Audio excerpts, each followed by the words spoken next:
नवोदय, जय भीम जी। मंगल। आज हमारे समक्ष हमारे साथ आदरणीय भदंत धम्मनाग जी जो लंदन से भारत में आए हैं और वह हमारे साथ इस 22 प्रतिज्ञा अभियान जो विज्ञान और सत्य का दर्शन देने का अभियान है इस कार्यालय में उपस्थित है। मैं उनका स्वागत करता हूं।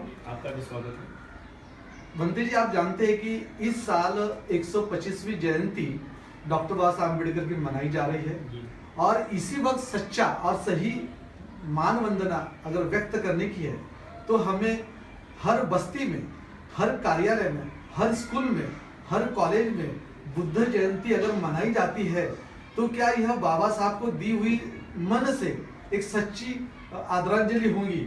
और इस उपलक्ष्य में भारत में जहाँ भी भारतीय है, संविधान प्रेमी है, कोई मानव है, वह अपनी जगह जहाँ है वह वो बुद्ध जयंती ले सकता है। तो मैं आपसे अनुरोध करूंगा कि कृपया हमें मार्गदर्शन करें और प्रेरणा दें। बिल्कुल, मैं आपके प्रश्न से भली-भांति सहमत हूँ और सबसे पहले आपको इस 125वीं जयंती के उपलक्ष्य में मेरी ओर से हार्दिक शुभकामना देता हूँ कि आपके परिवार में हमेशा सुख शांति बनी रहे। प्रश्न आपका बड़ा ही बुद्धिजीवी और बड़ा ही विवेकशील और विचाराधीनवादी है कि बाबा साहब का ये जो रूप महोत्सव वर्ष जो है जिसे हम 125वीं वर्षगांठ कहते हैं, तो उनकी जन्म की 125वीं वर्षगांठ के उपलक्ष्य में भारत में नहीं तो आज देश विदेश में बाबा साहब की जयंती मनाई जा रही है और इसे कोई नकार नहीं सकता। और ये एक सत्य है, जैसे आप एक स्लोगन है विज्ञान और सत्य का दर्शन। तो भगवान बुद्ध विज्ञान है तो सत्य का दर्शन बाबा साहब है जिन्होंने सोती हुई कौम का सत्य उजागर किया हुआ है।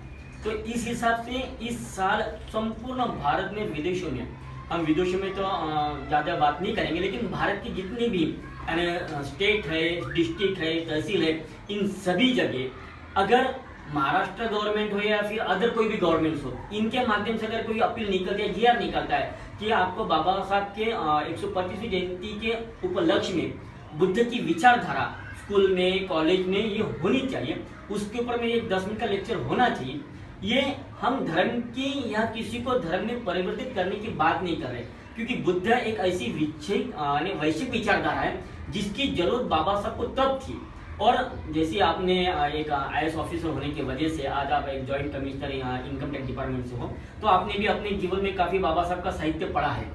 और जहाँ तक जितना मैंने पढ़ा यानी मुझे उतना पढ़ने में और सुनने में आया या फिर मेरे अध्ययन करने में जो आया कि बाबा साहब ने कभी भी नहीं कहा कि उनकी खुद की जयंती समाज मनाए। बाबा साहब ने यही कहा कि मैं एक आम इंसान हूँ, अगर आपको जयंती मनाना है तो तथागत भगवान बुद्ध की जयंती मनाए, जिसके माध्यम से मैं प्रेरित होकर आप तक खड़ा हूँ या आप तक बैठा हूँ। बाबा साहब ने ये क्यों कहा, इसका एक बहुत बड़ा माध्यम था, क्योंकि हमारे समाज में जहाँ जहाँ देखो यानी वर्ण व्यवस्था थी, जाति व्यवस्था थी और जातियों में जाति व्यवस्था थी। इस सारी व्यवस्था के अंदर में इतना अंधकार था, इतना अंधकार था, और इस अंधकार की एक ही किरण थी, उजाला, और उस उजाले का नाम था तथागत भगवान बुद्ध।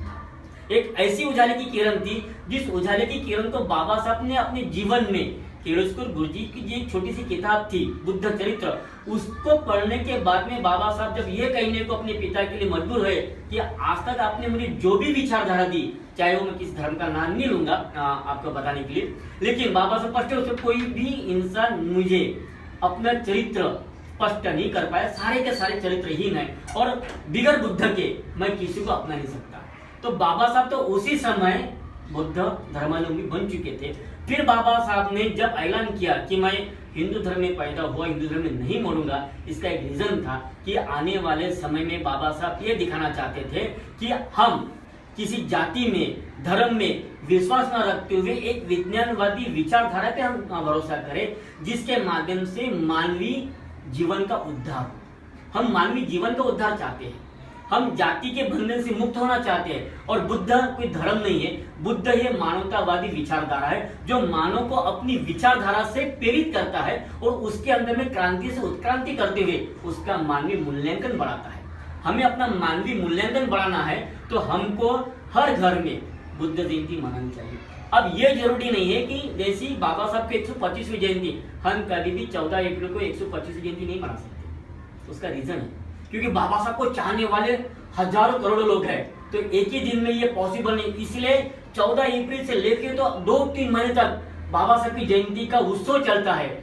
अरे बुद्ध भी तो कोई बड़ी छोटी चीज नहीं है, ये भी तो एक वैश्विक विचारधारा है। तो आने वाले मई में जो वैशाख डे है, उस वैशाख डे तो अब आने वाले वैशाख डे तक साल भर 365 दिन अगर बुद्ध जयंती मनाए तो भी हम भारत के अंदर में एक अच्छी तरह बाबा साहब को सही मायने में एक मानव वंदना दे सकते हैं, जिसके माध्यम से समाज के अंदर में एक बहुत बड़ी क्रांति की लहर चल सकती है। और इसीलिए ये विज्ञान और सत्य का दर्शन हम अभियान के माध्यम से तो लोगों को बताना चाहे, लेकिन जो भी वक्ता इस दिन वहां पे अपना वक्तव्य करे, कम से कम वो 10 मिनट के लिए, कम से कम 10 मिनट के लिए और 500 सेंटेंस के अंदर में बुद्धिज्म बताए। 10 मिनट में 500 सेंटेंस की बड़ी बात नहीं, 10 मिनट के अंदर 500 सेंटेंस का बुद्धिज्म बता देगा तो अगर वो नॉन बुद्धिस्ट भी होगा तो आने वाले 1 साल के अंदर में निश्चित तौर पर प्रैक्टिकल बुद्धिस्ट बन जाएगा।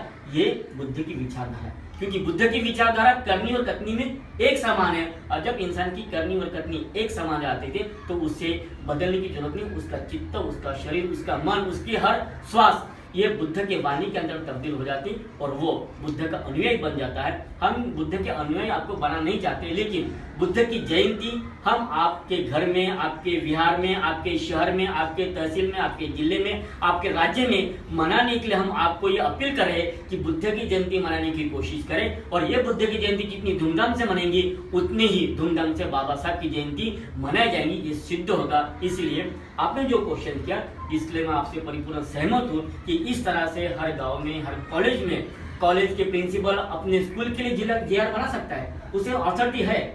गवर्नमेंट जीआर मिले ना मिले, मगर स्कूल का वो एक गवर्नमेंट रूल का ऑर्गेनाइजेशन बन सकता है, तो अपने गवर्नमेंट रूल के माध्यम से वो अपने कॉलेज में, अपने स्कूल में एक जीआर निकाल सकता है। उस दिन अपने जरूरी नहीं है कि वहाँ पे छुट्टी होनी चाहिए, वो वर्किंग डे में भी जयंती मना सकता है, स्कूल में हो, तहसील में हो। तो मैं आपने जो क्वेश्चन किया वाकई में मैं परिपूर्ण सहमत हूँ। और आपने जो पत्र निकाला ये भी एक लोगों के लिए प्रेरणादायक है। अगर आप भारतीय है, संविधान प्रेमी है, देश प्रेमी और मानवतावादी भी है, तो आप भारत के प्रत्येक कार्यालय में बुद्ध जयंती जन्मदिन समारोह मनाने की शुरुआत पहल कर सकते हैं। मानव गुरु, प्रबुद्ध आदर्श, विज्ञान विवेक के विचार के महानायक तथागत बुद्ध की जयंती जन्मदिन समारोह आपको मनाना है। और हर एक सरकारी कार्यालय, स्कूल, कॉलेज इत्यादि जगह में भारत को विश्व गुरु बनाने हेतु, शोषण मुक्त, जाति मुक्त करने हेतु, गरीबी दूर करने हेतु, आर्थिक महानायक बनाने हेतु अब की बार स्कूल, कॉलेज, सरकारी कार्यालय इत्यादि स्थानों में जगह पर बुद्ध जयंती की शुरुआत करनी है। और आपने जो स्लोगन दिया, वाकई में आपके अभियान को मैं काफी धन्यवाद दूंगा कि विज्ञान और सत्य का दर्शन देने वाला अभियान बिल्कुल सही है। बुद्ध का जो धम्म है वो विज्ञानवादी है, और बुद्ध की विचारधारा जो रखने वाला इंसान है, चाहे फिर वो डॉक्टर बाबा साहब अम्बेडकर है, चाहे फिर उनसे प्रेरित होकर जितने भी कार्य करते हैं, वो सत्य के दर्शक है। तो हम विज्ञान और सत्य के दर्शक बने, और इसी तरह से हम बाबा साहब को 125वीं मानव वंदना दे सकते हैं। और यही समाज के लिए हितकारक है, और यही हमारे समाज के लिए प्रगतिशील है और विकासशील है। धन्यवाद मंत्री जी। बदंत अभी हमने सुना, बदंत धम्मनाग जी ने हमें प्रेरणा दी है। मैं आप सभी लोगों से अनुरोध करूंगा, न घबराए, न डरे। आप जहां भी है, जिस जगह है, जिस बस्ती में है, आपके आसपास स्कूल है, कॉलेज है, विहार है, वहां अनुरोध करें, एक अर्जी डालें और वहां बुद्ध जयंती की शुरुआत करने का प्रयास करें। बस बुद्ध की जयंती बनाइए, बुद्ध की चर्चा कार्यालय और स्कूल से परिवार के अंदर तक होगी, और ये देश में बुद्ध की चर्चा फिर से शुरू होगी। तो मैं बदंत धम्मनाग जी का धन्यवाद व्यक्त करता हूँ। जय भीम, नमो बुद्धाय। जी मंगल, आपको भी जय भीम, नमो बुद्धाय, और सारे प्रमुख प्रचारक को जय भीम, नमो बुद्धाय। आप सबका कल्याण मंगल। साधु साधु साधु।